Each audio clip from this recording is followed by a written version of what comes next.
திருவாரூர் மாவட்ட ஆட்சியர் அலுவலகம் அருகே உள்ள தனியார் கட்டிடத்தில் நேற்று மாலை மார்க்சிஸ்ட் கம்யூனிஸ்ட் கட்சி சார்பில் நடைபெற்ற சிறப்பு பேரவை கூட்டத்தில் அக்கட்சியின் மாநில செயலாளர் பே. சண்முகம் கலந்து கொண்டு உரையாற்றினார்.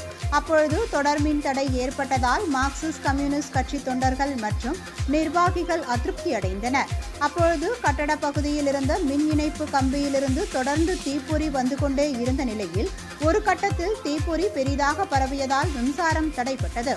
கூட்டத்தில் பலமுறை மின்சாரம் தடைப்பட்டதால் அவர் கடும் அதிருப்தி அடைந்த பே. சண்முகம் பேச்சை பாதியிலேயே நிறுத்திவிட்டு கூட்டத்தை விரைவாக முடித்துக் கொண்டு புறப்பட்டார்.